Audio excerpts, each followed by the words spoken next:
to the Dawgs podcast with your hosts, Blake Reneker, Justin Charles, and Josh All. Hey, what's up, Browns fans? Welcome back to another episode of the Dawgs podcast presented by Manly Bands. Hope everybody had a great holiday weekend, enjoyed 4th of July and everything. Kept all your fingers, all your toes with the fireworks out there. Hope everybody stayed safe. Josh All Alone, your host here on a Monday. We got the guys coming in. We're going to do a full group podcast episode this week, probably tomorrow night, be out to you guys on Wednesday. And I will talk about what the topic of that episode is going to be here later on in the episode today so that you guys can get your input to us before we record that tomorrow night. We really want to hear what you guys have to say about the topic we're going to discuss tomorrow. But today, what I want to do, and this probably won't be a very long episode, just a quick microcast version of the show.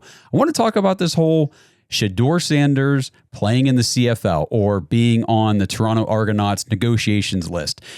We're seeing this stuff posted everywhere. All the, fake media outlets, on the internet are writing the same article, copy and pasting from each other and blah, blah, blah, just using it for clicks, but it's out there. So we need to just talk about it, understand what it means, what's going on, why he's on this negotiation list for the CFL team, Canadian Football League, and all that kind of stuff. So that's what I want to do today, break that down. I made a post about it over the weekend on social media, so if you saw that, you probably already are up to speed. Of course, if you guys are listening to this show, you're probably up to speed already anyway.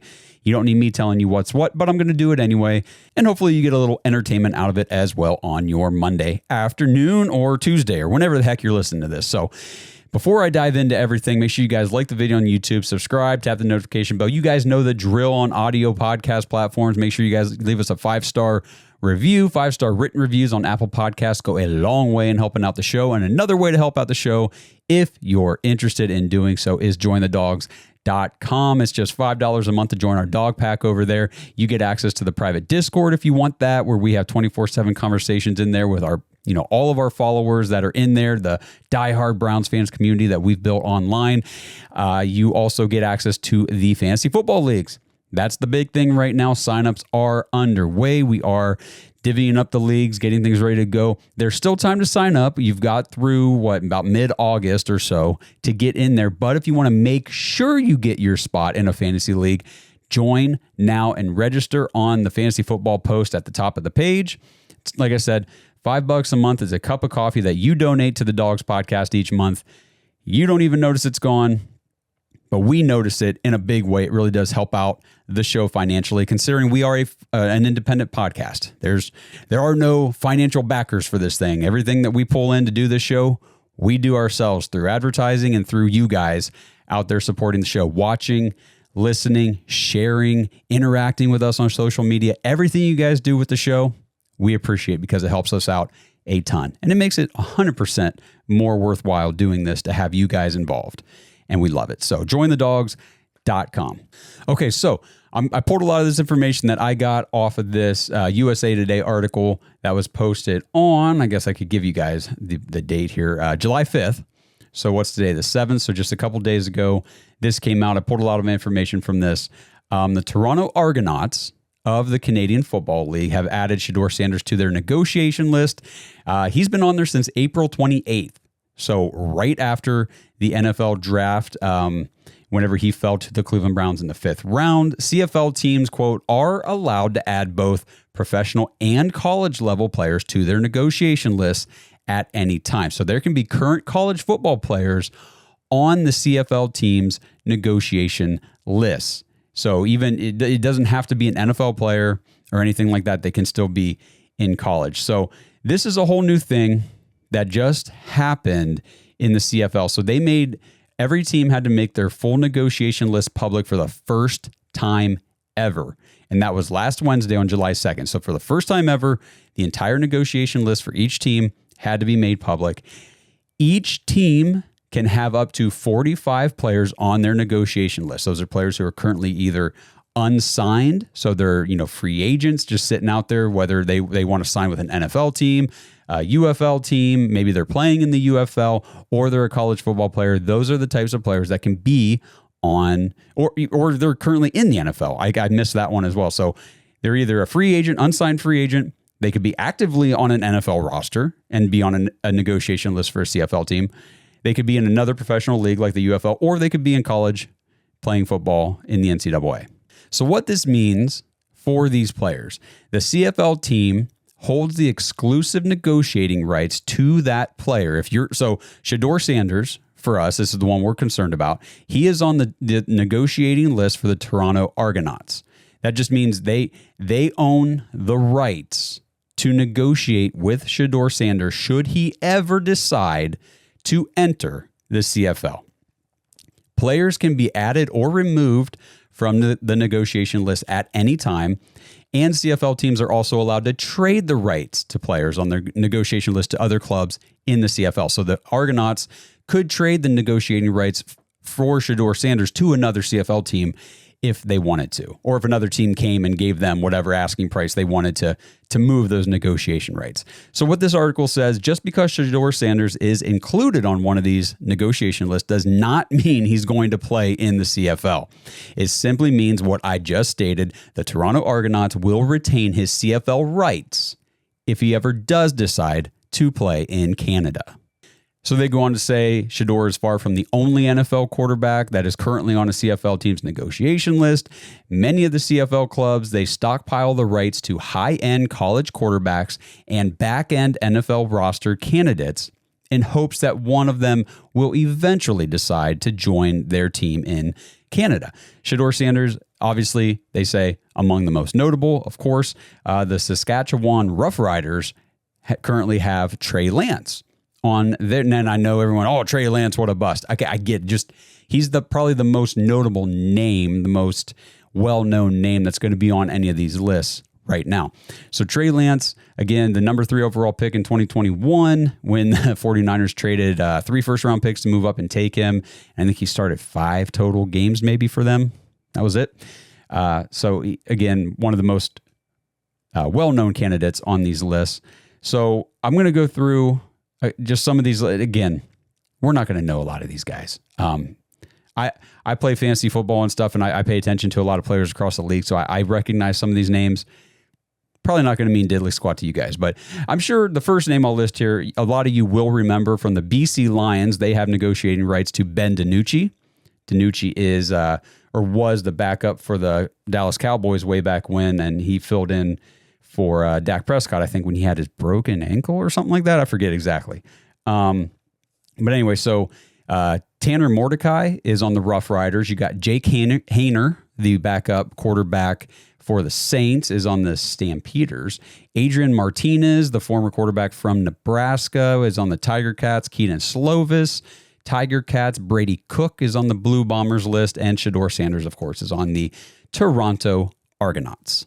So prior to last Wednesday, the way I understand this is each CFL team had to release a few names. I don't remember the exact number, but they had to release a certain number of names out of the 45 on their negotiating list at certain times or something like that. They had to reveal 2 or 3 names or whatever the case may be at certain times until finally it became now you just have to make your entire 45 player list known, disclose it, available to the rest of the teams in the league. So that's how this all came out, that the list came out and boom, there's Shedeur Sanders sitting on the list for the Toronto Argonauts, and everybody just ran with, he's going to the CFL. Browns are going to cut him. He's going to play in the CFL, all blah, blah, blah. Here, I've heard it all. I've been on social media. I have read the comments.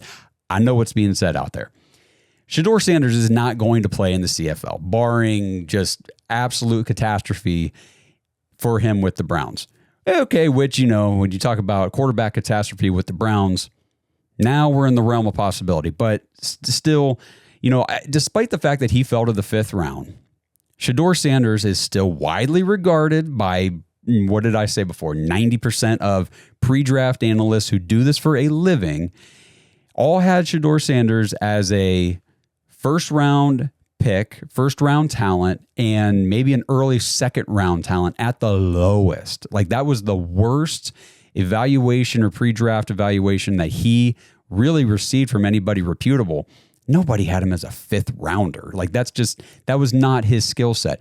He definitely has the talent level of a much higher draft pick than what he was. The reason that Shedeur Sanders is on the negotiating list for a CFL team is simply because he is a high-profile quarterback who fell to the 5th round of the NFL draft, which, historically speaking, does not guarantee you a roster spot in the NFL. Just take the name and the talent, the pre-draft stuff, all that off the table and just say a 5th-round quarterback is not guaranteed a spot on an NFL roster. So for the CFL, like, they only get 45 of these players to put on their list, and that's for every position. It's not, they don't get to list 45 quarterbacks. They get 45 players. So they're not going to allocate a ton of these 45 spots to quarterbacks who have roles locked up on NFL rosters. Patrick Mahomes is not on a CFL negotiating list because he's not going to the CFL. That's just a waste of time and a waste of a line item number for a CFL team. Even guys like, I'm trying to think of a good example for a backup. I mean, even Kenny Pickett right now. I mean, he's got a backup spot pretty much guaranteed wherever he goes in the NFL. He's going to be on an NFL roster. So he's not on a CFL negotiating list. You've got some of these backup players. And, maybe a CFL team had a guy like Cam Ward on. I don't know this. I'm just speculating. Maybe they had like Cam Ward on their negotiating list before it became very apparent, oh, this dude's going in the 1st round. He's probably going number 1 overall to the Titans. Get him off the list. This isn't happening. He's locked into the NFL. Those guys come off the list very, very quickly. So Shedeur Sanders being on this list, I think it's much ado about nothing, to be honest with you. He's not going to play in the CFL. This guy's, if things work out the way that we think they will in training camp, Shedeur Sanders will either move himself into the QB2 spot moving into the season after one of the veterans gets the nod to begin. Or, at worst, he'll be QB3 behind, whichever veteran wins out and then Dylan Gabriel or vice versa. I still don't think we keep both of the veterans going into the season.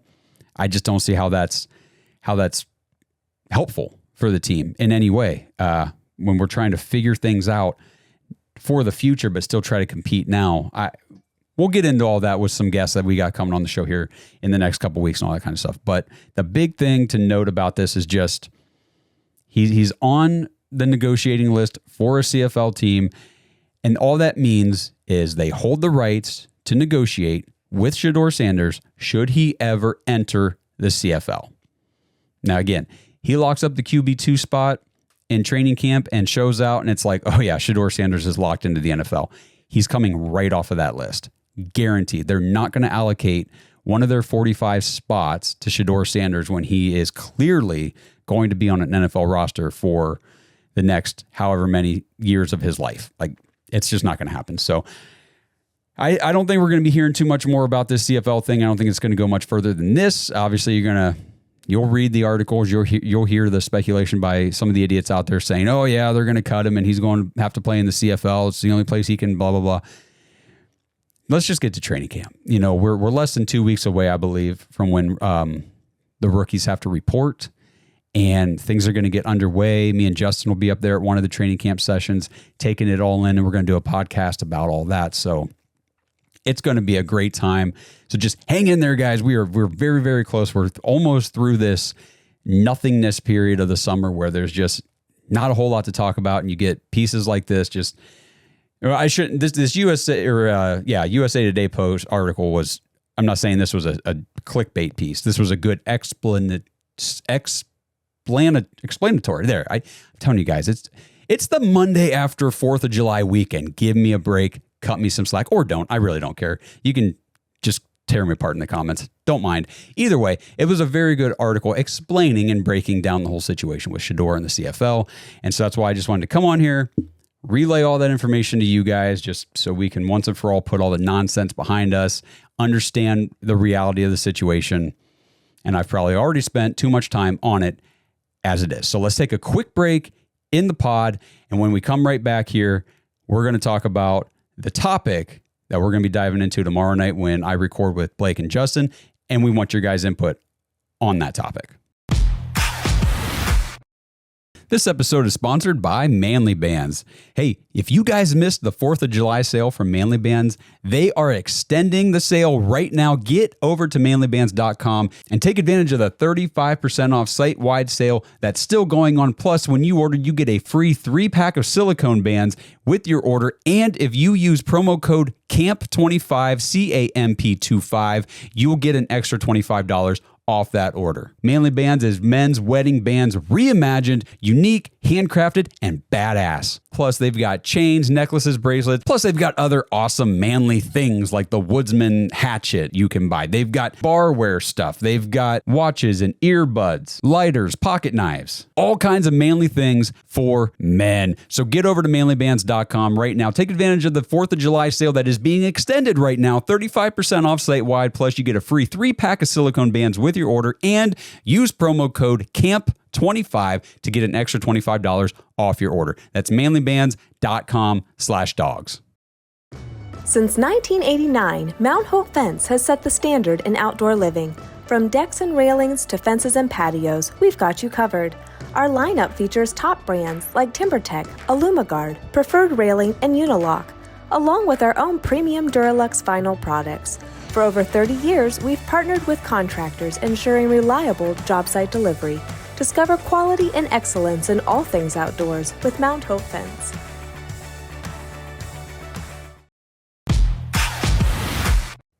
Okay, so I think it's going to be a fun one tomorrow night.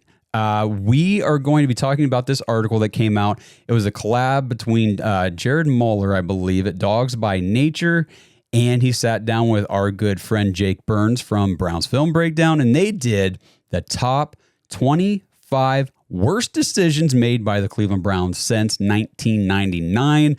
Such an interesting piece here. And I'm just going to go through, I'm going to read off the top 25 list that they broke down. And then what we're going to do on the episode tomorrow night, we're each going to come with our top 5.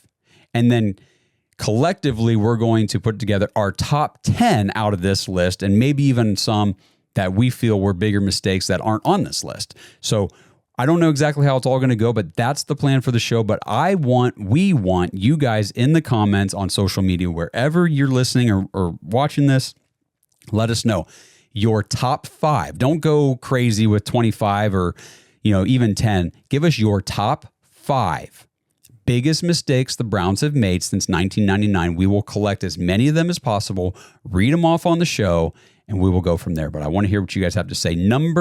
Let's start down here at number 25. They have listed Cameron Wembley, Haloti Nagata trade. Then they have 24, Tristan Wirfs, and I'm guessing that means passing on Tristan Wirfs for Jed Wills in 2020. Number 23, the numerous GM hires. They don't go anything too specific there, just numerous GM hires. Number 22, the 2016 NFL draft. Point blank, just the whole thing. 2016 NFL draft. Number 21, the Gerard Warren selection. Yeah, we will probably be talking about that one. Number 20, the GPODAWUND sign malfunction in the stadium. I believe this was something Justin was a part of where it meant to say go dog pound, but it said GPODAWUND. They did not get it right. And then hashtag DP. This one I wanted to look up because this is from a few years back. I think this was back in 2019. This article in Sports Illustrated says, so they projected the Browns feed onto a giant wall at the facility. It was like broadcasting talk radio over the entire building. One day in particular, it was worse than that. One of the marketing staffers entered a search for hashtag DP for dog pound. The problem was that hashtag carried a few different meanings, one of which triggered an array of porn to be broadcast onto a wall for the entire office to see for more than 20 minutes until a tech employee killed the feed. Oh my gosh, we're going to be probably talking about some of this tomorrow night. Number 19, the Danny Shelton, Cam Irving draft. Ooh, miss. Number 18, Pat Shurmur, Rod Chudzinski, especially with Travis Kelce begging to be drafted. Just to circle back here to Pat Shurmur, for everybody that says, oh, how is Shedeur Sanders not ready for the NFL? He had Pat Shurmur as his OC. You're not going to win that argument with Browns fans. Not at all. Number 17, Ray Farmer tech scandal. Oh, man, this team has done some dumb shit over the years. Number 16, Jim O'Neill as defensive coordinator. Number 15, Alex Shiner's trash uniforms with Browns running down the leg. Those uniforms were so bad. Number 14, letting Baker Mayfield play injured. Okay. 13, this might be my number one. Spoiler alert. This one will be on my list. Paul DePodesta. Boom, period, done. Don't need anything else with it. Paul DePodesta, probably the biggest mistake this team has made and yet still continues to make to this day. Number 12, drafting Brandon Weeden. Hey, it was 4th of July, so I saw all the videos and memes being shared across social media of Brandon Weeden getting trapped under the American flag ahead of his first start in Cleveland. It was just a total joke. Number 11, this one still hurts, even though this guy is just retired and done playing football, about to be in the Hall of Fame. The Julio Jones trade. Yikes, that was a big one. Number 10, Mitchell Schwartz and Alex Mack leaving. For you younger Browns fans right now, those were two stalwarts of our offensive line, just total studs. And we did not handle those situations very well. Number 9, the hiring of Freddie Kitchens. Yeah, not great. Number 8, Justin Gilbert and Johnny Manziel. I mean, if we thought the Danny Shelton, Cam Irving draft, can I introduce you or interest you in the Justin Gilbert, Johnny Manziel situation? Number 7, the O-line failure for Tim Couch. Who knows what could have been? Number 6, John Dorsey. Some of you might argue that John Dorsey was not a big mistake. That, for the Browns, it was not a mistake at all. He was such a great GM. Blake will have something to say about that on the show tomorrow. Number 5, the Odell Beckham trade. It was great when it first happened until things just did not go well once he got here. Number 4, Kyle Shanahan's escape. Yes, we did have Kyle Shanahan at one point, and we blew that as well. Number 3, Hugh Jackson. Yep. How about Hugh Jackson years 1, 2, and 3? I can't believe we just kept that loser around. Oh my gosh, we are so stupid. Number 2, what do you guys think it is? Just say it out loud in your car or wherever you are watching this, listening to this. What do you think? We got 1 and 2 left. What are the 2 biggest mistakes this team has made since 1999 that I haven't mentioned yet? You got it? You ready? Maybe you got them both. What order are they in? Number 2, the Deshaun Watson trade. That's the number 2. So what does that leave at number 1? They said, and again, this is Jared Moeller and Jake Burns, they said Jimmy Haslam buying the team was the number 1 mistake the Cleveland Browns have made since 1999. We will have comments on that as well tomorrow night when we do the show, but I want to hear your personal top 5 mistakes. Again, it does not have to be from this list. Any 5 mistakes. There are a ton of them. There's too many to list. Pick your 5, put them in the comments. We'll read as many as we can on the show tomorrow night. We will bring our personal 5 to the show tomorrow night. We will collectively put together our top 10. We're going to have some fun doing it. So that's a wrap for today. Like I said, just a quick microcast. Just wanted to get some information out there about this whole Shedeur CFL thing and wanted to go through this list of top 25 mistakes for the Browns so that we can hit this tomorrow night and have a little bit of fun with it and get your input on the show. If you guys don't mind dropping it in the comments what you think. So appreciate you guys tuning in. Again, go to jointhedawgs.com. 1, if you want to support the show, we really do just greatly appreciate that. But number 2, play fantasy football with us, man. Get in there, join a fantasy football league. We've got people from all different experience levels with fantasy football. We got people in there that have been playing for 10 plus years. We got people in there that this is their first year ever playing fantasy. They just want to try it out. And we said, well, get in there and do it with us. It's a fun, it's competitive, but it's fun. We had one of our members 2 years ago was her first time ever playing fantasy football. We dog her all the time about it because who did she draft in the first round with her first round pick? David Njoku. Second round pick, Donovan Peoples-Jones. And we were like, you don't understand the concept of this clearly. And then she came back last year in year 2 and she won the championship or she was in the champ. I forget if she was in the championship, whatever. Great year. Great season. Came back. She studied up. She learned from her experience in that first year and came back with a vengeance and did a whole lot better in year 2. So now it's going to be year 3 and we'll see what she can do now. But it's just a ton of fun. So get in there, play fantasy with us. And again, appreciate you guys tuning in. Enjoy the rest of your Monday. Have a great week. And I will be talking to you with Blake and Justin on the episode that will come out on Wednesday. Till I see you guys in that one. Let's go Browns. Thanks for listening to another episode of the Dawgs Podcast. Make sure you subscribe on YouTube and follow us on Twitter at the Dawgs Podcast. Get your thoughts on the show at thedawgspodcast.com.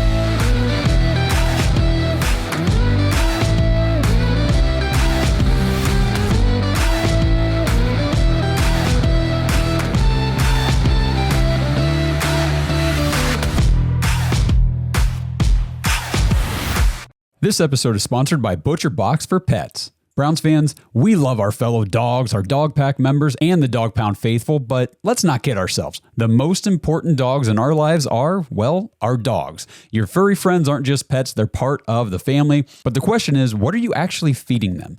Head to butcherbox4pets.com/products to see all the options for your dogs, including fresh and dry foods, treats, meal toppers, and even toys for your dog. If you're not sure what your dog will like best, try the Premium Nutrition Adult Starter Pack.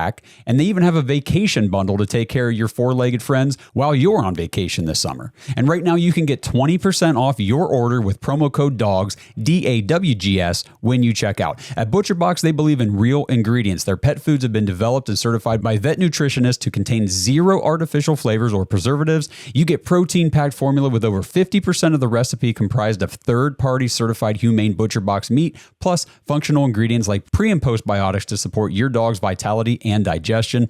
I know that sounds like a lot, but the bottom line is your dogs are getting the nutrition and the value they need and honestly that they deserve. I know our home wouldn't be the same without Odie, our 100-pound golden retriever who thinks he's a 10-pound lap dog. He is not, but it gives us peace of mind knowing that we're giving him quality food instead of just that factory processed garbage from the store. And speaking of the store, no need to go. ButcherBox for Pets delivers their high-quality food right to your door. So head to butcherboxforpets.com/products and use promo code DAWGS, DAWGS, for 20% off your order. It's time for us dogs to give our dogs the nutrition they deserve.